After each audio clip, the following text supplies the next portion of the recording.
In order to use Zoom, one has to visit the website zoom.us.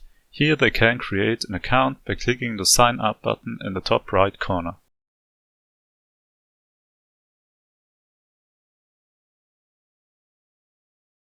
After the process of entering the email address, a user will receive a confirmation email containing an activation link. The registration process can be continued by clicking on this activation link.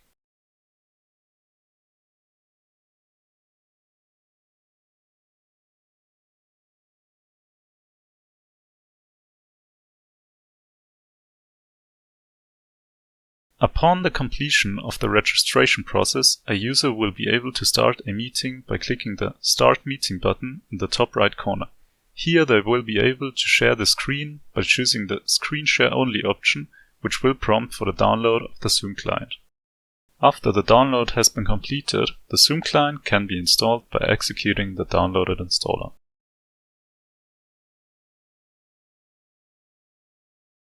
After the installation process has been finished, the Zoom client will be started and the user will be able to choose what they want to share with other people. The navigation bar at the top of the screen indicates that a screen share session is currently running. It will disappear after a few seconds of not using it and can be extended again by moving the cursor to the top of the screen. Now other people can be invited into the meeting by clicking the Manage Participants button in the navigation bar. This will open a small window containing an invite button. After clicking this button, a link to the meeting room can be copied into the clipboard by choosing the Copy URL button. This link can now be sent to others. If a new participant wants to join a meeting, you will receive a notification that they have entered the waiting room. You can also allow people to join directly into the meeting. This can be done by choosing the Manage Participants button in the navigation bar, clicking on the button with the 3 dots, and disabling the waiting room.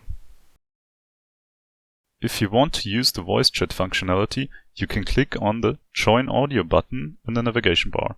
Here you can optionally first test your speakers and microphone before joining into the voice chat. Zoom provides drawing tools which can be used to emphasize contents on screen. They can be accessed by clicking the Draw button in the navigation bar, where different drawing modes can be selected.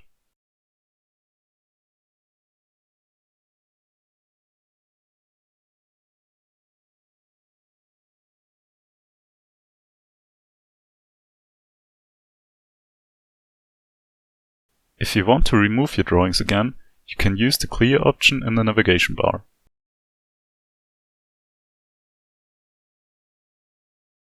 Participants can raise their hand during a meeting.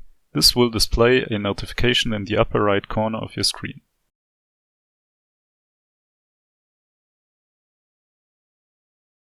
Additionally, they are able to project, for example, arrows onto your screen so they can bring your attention onto the content they are talking about. A meeting can be ended by clicking the More button in the navigation bar and choosing the End Meeting option. Meetings can be scheduled by starting the Zoom client and choosing the Schedule option. Here you will be able to configure the meeting how you want it to be. It is possible to make Zoom create an entry into your Google Calendar by ticking the Google Calendar option in the Calendar section. If you have an account at our university, you also have a Google account. Selecting this option in the meeting configuration window will open your web browser after clicking the Schedule button. The Google Calendar entry will contain the link that can be sent to all the people you want to participate in the meeting. You can see your upcoming meetings in the Meetings tab, which can be found at the top of the Zoom client's window. Here you can, for example, edit a scheduled meeting.